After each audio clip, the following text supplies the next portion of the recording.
So, hopefully this will work here. It's going to go here. So this is lesson 12 of Acts 3. We're going to be in Acts chapter 27 tonight. This is Paul now on a ship. So this begins a next major section in our study this semester of Paul. It's point number 3. So what was point number 1?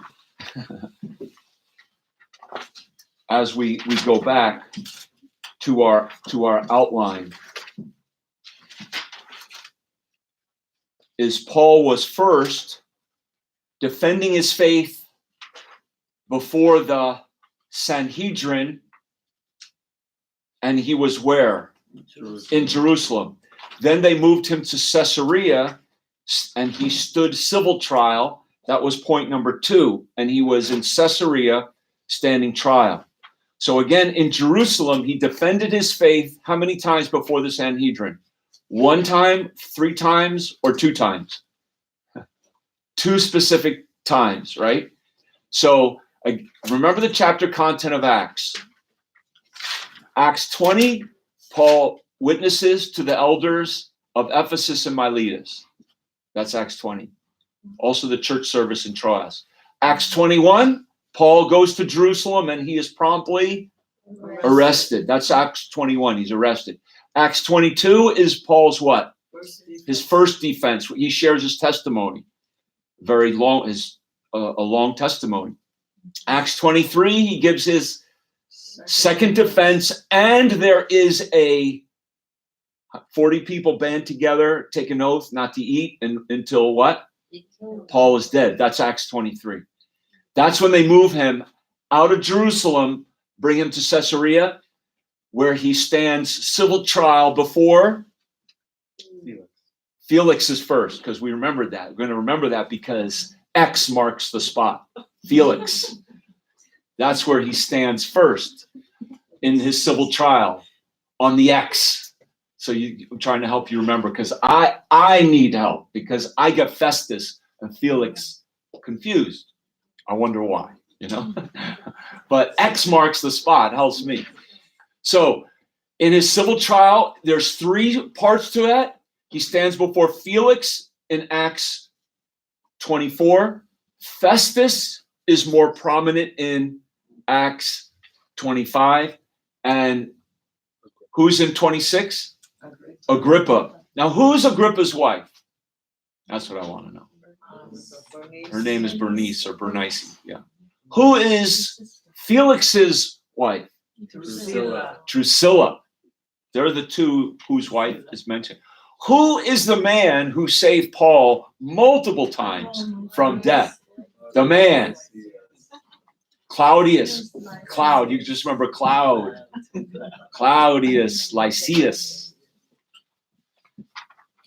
And so in the book of Acts, there are a number of Roman centurion, high-ranking military officers, and they're put in a good light. Who was the first high-ranking military officer a Roman officer in the book of Acts? Put in a very positive light. Cornelius. And he becomes saved.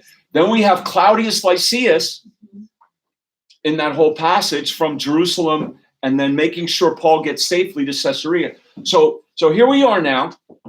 Paul's in Jerusalem. He's in Caesarea now. Number 3, he's on a ship, journeying to Rome. And letter A is dealing with difficulty. What kind of a journey is this?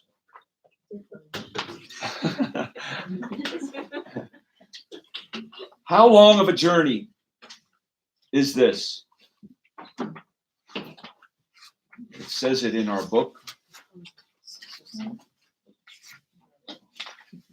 So we're in our book on page number 163. And I don't know if it says it in the book, but I'll tell you, it's a 2,000-mile journey that Paul is going to make here from where? From Caesarea to Rome. Now, who is with Paul? Luke is with Paul. Because we read in Acts 27, that we should sail. And who else is with Paul as far as his associate? Verse 2.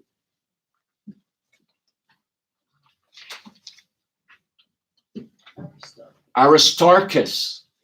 Now, what is prominent about Aristarchus? Because it says here, he's a Macedonian from Thessalonica. Ooh. Being with us. What does it say of Aristarchus? Is he mentioned in Colossians chapter 4, verse 10? What does it say about Aristarchus? Colossians chapter 4, verse 10. Fellow prisoner. A fellow prisoner. And I believe he voluntarily surrendered himself to be a prisoner in order to accompany Paul. That's a sacrifice. So a fellow prisoner, he's willingly imprisoned with Paul to go on this journey with him, Aristarchus. And then we have the Roman soldier who is a centurion of Augustus's band, who is making sure Paul is ushered there safely. And his name is, could you get? Sure. It's maybe someone who wants to come up. So I don't know. If it's somebody else, don't worry about it. Just say, call back. Julius. Julius. Okay, so those are the three you want to write down. Julius, Luke, and Aristarchus. If you could write that down somewhere. So the 4 questions to ask in a storm. What causes this shipwreck? That's the first question. Now, before we get to that, though, and we could, well, let me give you a letter A. I'll just say this.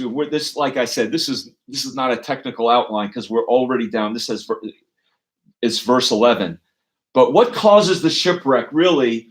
Why are they all on a shipwreck? The first letter A is that we listen to bad advice because Paul is actually telling them not to do it. So let's go to the text and let's look at this ship. And it was determined, verse 1, that they were going to sail into all the way to where? To Italy. So they entered this ship and launched. And it says, now let's follow the journey. Let's follow the different places that are mentioned. Italy's the destination. And what's the first stop that they make? Sidon. So do you see that on your map? So that's just a small little journey, not far, that they went in order to get to Sidon. And it even says it at the bottom of our Wearsby book. It says an 80-mile journey, that last paragraph. An 80 miles from Caesarea to Sidon in one day. There, Paul was permitted to visit with friends. It says they gave him liberty to go to his friends. He refreshed himself and prepared for this long journey. So then it says they launched from there and they sailed under Cyprus. Now that must be an expression because it looks to me on my map they didn't sail under Cyprus, that they sailed. It looks to me like they sailed over Cyprus. But for them, that's under Cyprus. But they sailed under Cyprus there, as it says. So that's the second place that Luke mentions. Sidon, and now they're going under Cyprus. And then in verse 5, what place is mentioned in verse 5?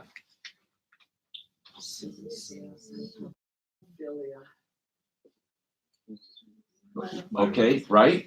They passed them. So do you see Cilicia?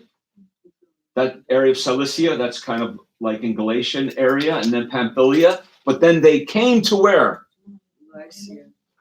To a city of Myra in Lycia. So do you see that on your map? So that's really the second place. That's their second stop there. So they went from Caesarea to Sidon and then to Myra.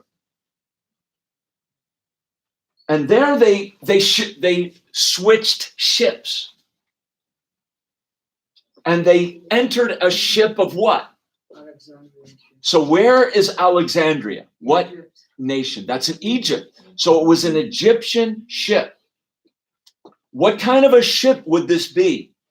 And Wearsby gives us this important detail on page 165. What kind of what was on that ship? What was it prominently carrying? Grain. It was a grain ship because Egypt had a lot of grain and it went around the world and so forth. It's a grain ship from Egypt. And it carried 276 passengers. Wiersbe says Rome depended on Egypt for much of its grain supply. The Roman government gave special consideration to those who ran these ships. So it was a grain ship, and we'll see that later when they start lightening the ship. Okay, so it tells us in the scripture as well how many passengers are on board, and that's in verse 37, but it's 276 telling us in the verse. I mean, that's, think about details, not 277, not 275. There were 276. So now it says, what is then mentioned in verse number 7? What place is mentioned? Okay, they sailed over to Crete and under Crete. Now it looks like they're under Crete. Against Salmone. And then they came to a place that to me sounds like it would be a beautiful stop. It's called what? In verse number 8. The Fair Haven. That sounds like a resort area to me. I mean, it's like, hey, I'll spend the winter here. But I guess it wasn't, because it was really, if you look at where it is on the map, it's in the middle of the island and it's exposed to the wind and the storms coming up from the south. So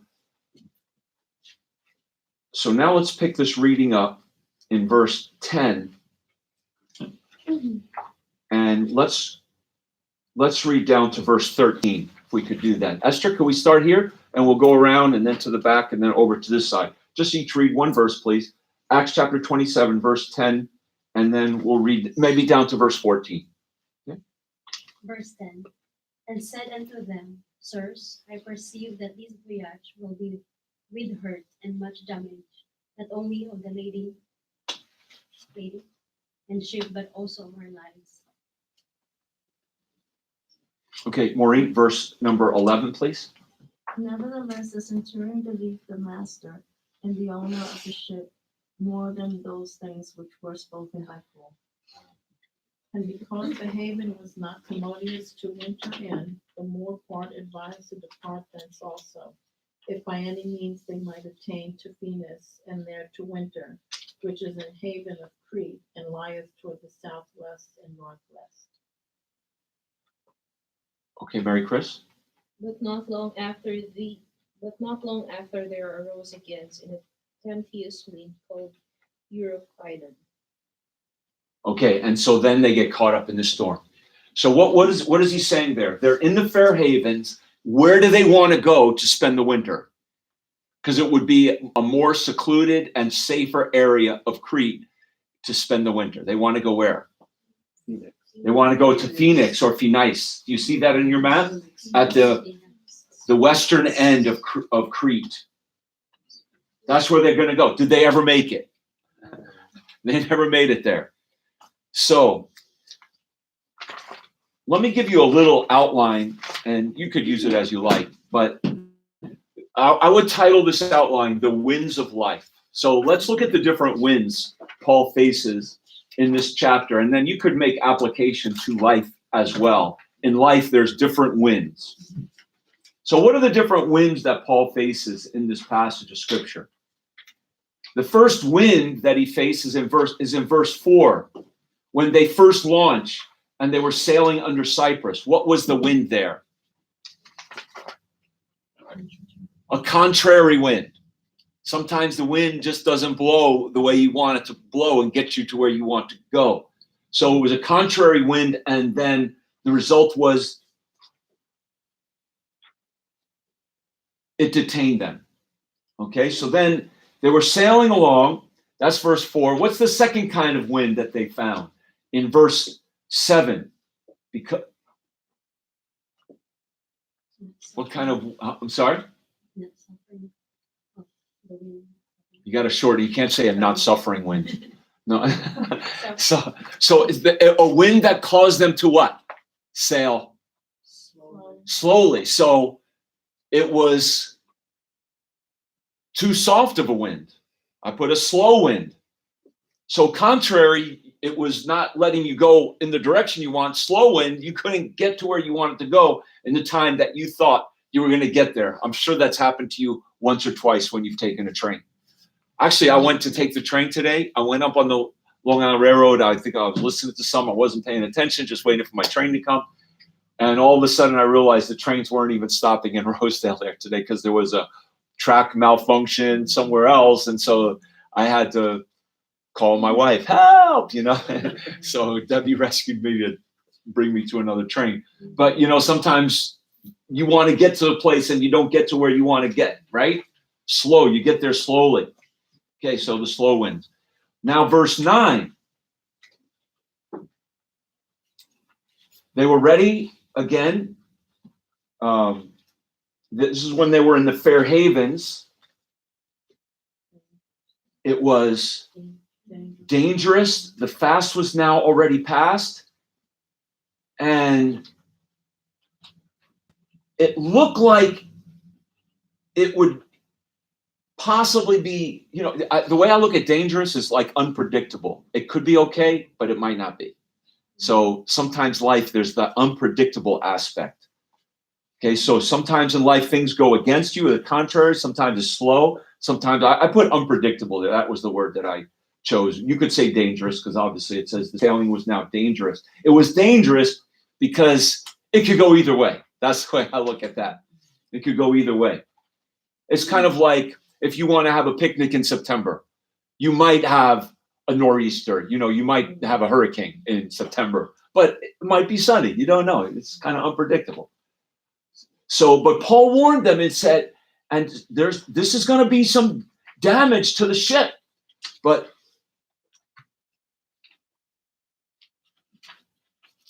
look what the circumstance looked like. What in verse 13, though? It looked like, how did the wind blow there in verse 13? Softly. So that's where I kind of put that in with unpredictable. But again, I just found it interesting here, and I'm always looking for those repeating ideas. I thought it was interesting how the wind is definitely referenced here all these times. Have you ever noticed that in this passage? The winds were contrary in verse 4. The wind did not allow them to go where they wanted to go because it was so soft and slow in verse 7. Then the sailing was dangerous. The wind was blowing softly, but there was still a danger, even though it looked like we could do it. We don't have far to go. We just got to go to the Fair Havens over here to Phoenix. But before they could get to Phoenix, what kind of wind did they hit? A tempestuous. And the original language word is typhoon. We get our word typhoon from that Greek word. So it was a typhoon. Euroclydon. Is that the right way to say it? I used to call it Euroclydon. I don't know. Euroclydon. But I think that is the right way to say it. Euroclydon. Okay, so those are the different winds, the winds of life. Okay, so what caused the shipwreck? Bad advice. It says in verse 11, they did not believe Paul. They believed the master and the owner of the ship. Now, why should they have believed Paul rather than the other guys, do you think? Should they? What was the motive of the ship owner and the other guy? What was their motive? Was their motive the safety of the passengers, or was it a motive of... It was profit. It was money. It was about money for them. Paul's motive was the care of the people as well as the boat itself, that he didn't want the boat to be destroyed. So Paul had a more pure motive. Do you think Paul had experience in the water? Could they have listened to him? Did Paul sail those seas? Yes. Yeah. Paul said, in his missionary journeys, from what we know, did he always sail safely when he was going back and forth? At least on the missionary journeys, I'm saying. Was there any other major shipwreck on his first, second, or third missionary journey that we know on those journeys? I don't see them now. Was Paul in a shipwreck? Was Paul in shipwrecks? He will be. Let's see, how many shipwrecks? It says he was in journeys and perils of the waters. Doesn't it say how many? 3 times. He had 3 different shipwrecks. Obviously, this is one. We don't know when the other 2 were. But anyway, I guess when I was reading this, I was thinking, Paul had a lot of experience on these seas, on his different journeys. He also had been in shipwrecks, I believe, even prior to this. And maybe it was in such a similar situation. So Paul was not just a dumb missionary who didn't have experience. He had a lot of experience, and yet they didn't listen to him, as well as he had God's wisdom. So Paul gave good advice, and the reason people get themselves in bad shipwrecks many times is they listen to bad advice. They seem like the experts, but I believe they had profit motive. And then verse 12 says what? What's another reason why many times people get into a bad situation in life? What does it say in verse 12?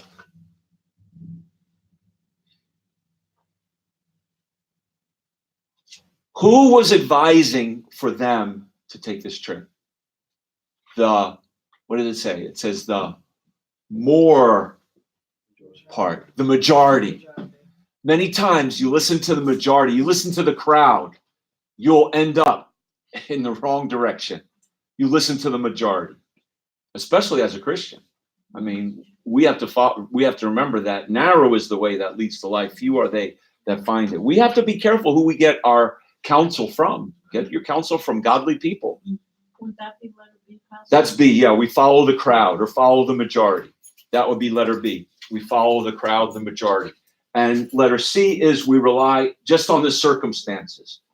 For verse 13, it says the wind blew softly. It looked like, okay, we could get over there, The circumstances looked positive for them. So those are 3 reasons people get into shipwrecks. So here comes this huge storm and this typhoon. And what responses? So here's the second question I asked. What responses should I avoid? And there's a word here in verse number 15. The last word of verse 15 is what? Drive. They just let the boat, like, they didn't even they just let the wind take it wherever the wind wanted it to go. We let her drive. That's verse 15. Verse 17. It says here they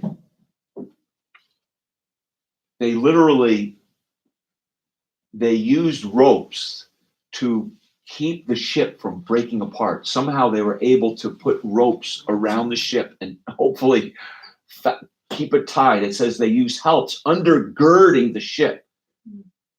They were afraid if they fell into the quicksands, it would break apart. But they put down the sails, and then they lowered the sail, strake sail.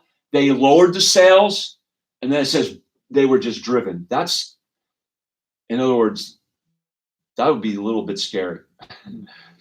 I was on the Adriatic Sea the other day, and we were going to take the cruise and watch the sunset. It was the sunset cruise, and man, it was so. I mean, the waves were like this. People were, you know what they were doing. I won't say it, but they were. I didn't. I got a tough stomach, but I mean, it was rough. And so I can't imagine with a storm. I mean, the waves could be like, I don't know, 20, 30 feet tall. And so they were just being driven. And it even says here, where does it say that they were driven up and down the Adriatic? Where does it say that? We could not bear. Verse 17.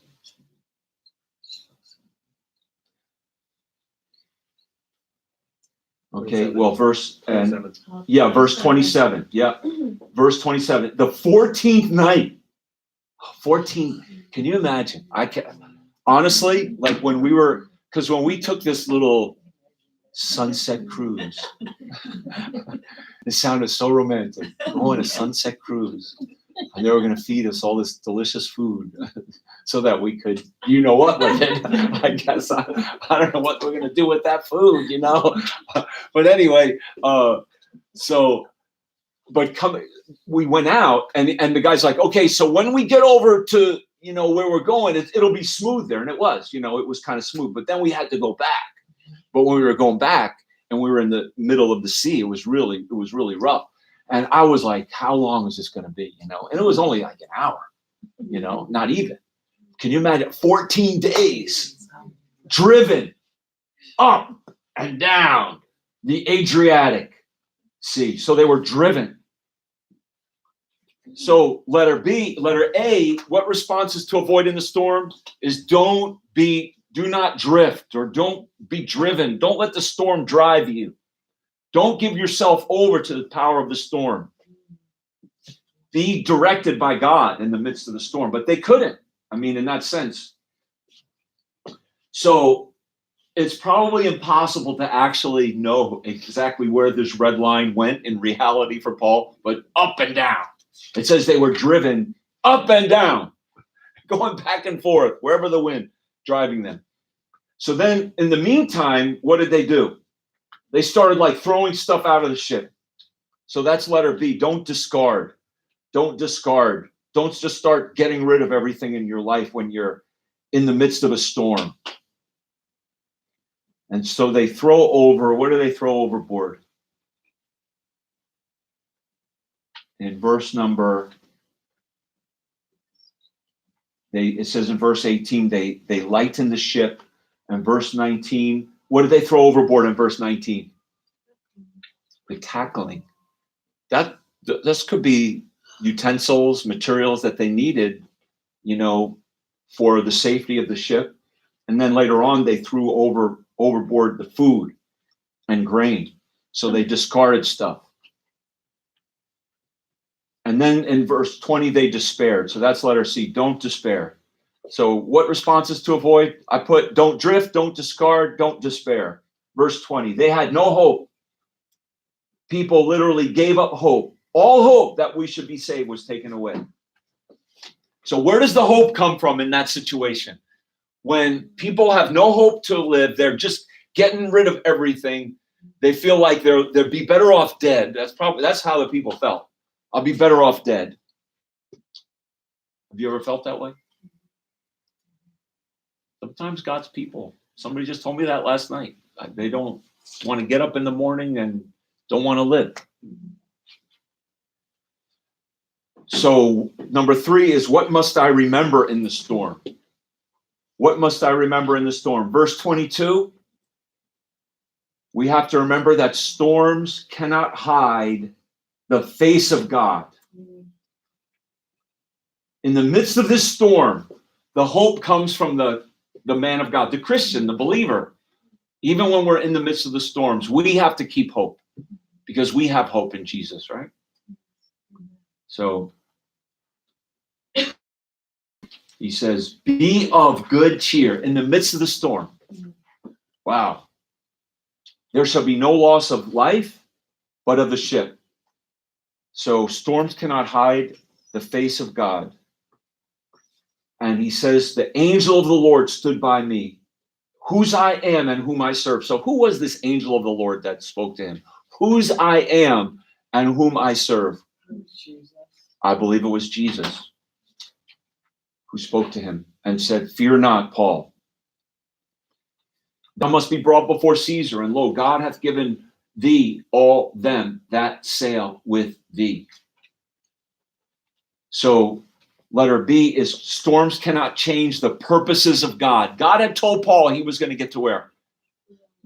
You know, God had told him. It's kind of like remember when Paul was in Corinth? God had told Paul no man was going to do what to him? Hurt him. And then he was brought before Gallio. I think Paul's saying, you can't touch me. Can't hurt me. You know, God promised nobody would lay a hand on me here. And they didn't. And so God had told Paul he was going to get to Rome. And I believe Paul was confident of that. And then the Lord even comes to reconfirm that. So storms cannot hide the face of God or the purposes of God and cannot destroy the promises of God. Paul says, I believe God in verse 25. Be of good cheer. That's the second time he says it. Verse 22, also verse 25. Be of good cheer. Be of good cheer. Who said that? Who said that? Who said be of good cheer? Yeah. Didn't he say that? Multiple times. Be confident and courageous. I believe God. So we can be of good cheer, even in sorrow, right? Be of good cheer that the Lord is going to bring us through. I believe God. That's a great statement. So storms cannot change the what? The purposes of God. Storms cannot destroy the promises of God, and storms cannot hide the face of God. Okay, so that's what to remember in the storm. And number 4, how can I remain confident in the storm? Verse 29. They wished for the day. So pray. Pray for the day. Don't stop praying. They prayed for the day. So here's what they do. They, letter B, they put down the anchors. They cast 4 anchors out of the stern. They prayed for the day. The shipmen were about to flee out of the ship. Look at this. There's always sneaky people. What were they trying? What were they doing? What was their sneak? What was their trick? In verse number 30. What was the deception? Bailey? They're pretending to put down the anchors. Okay.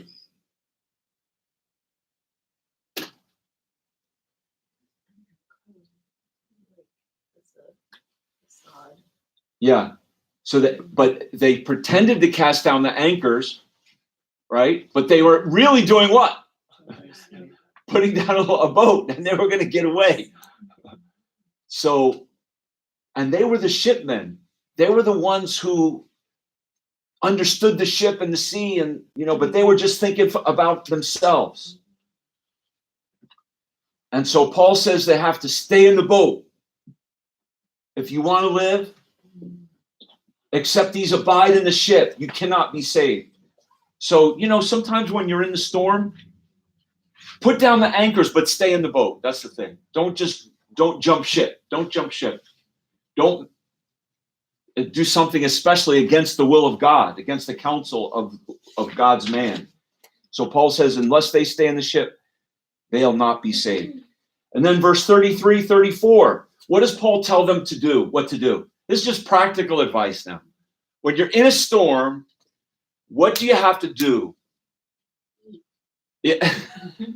That's right. Take care of who? When you're in a storm, if you want to help somebody else, you have to do what?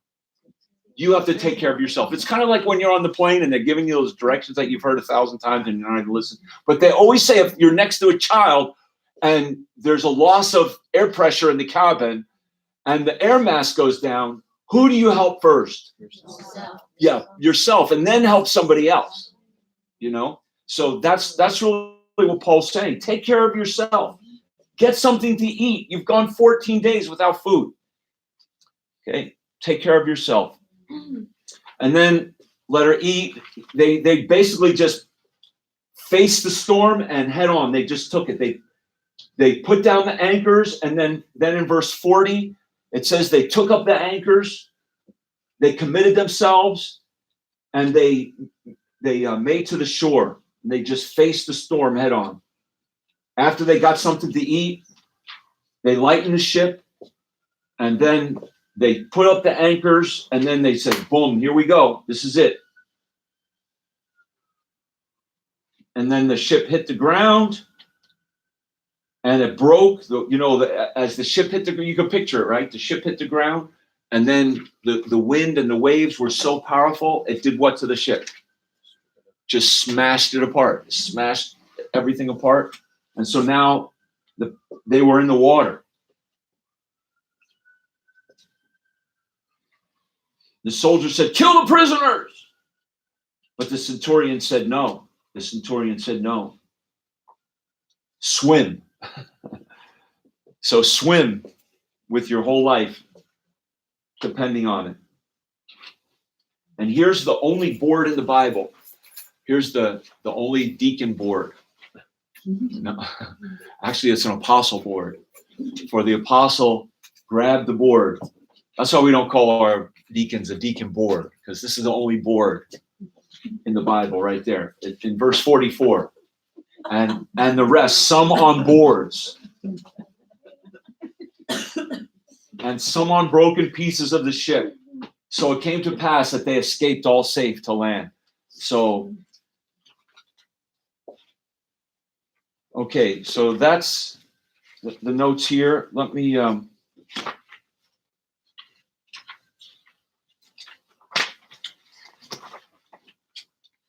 so go to Wearsby on page 169, and then we'll be done.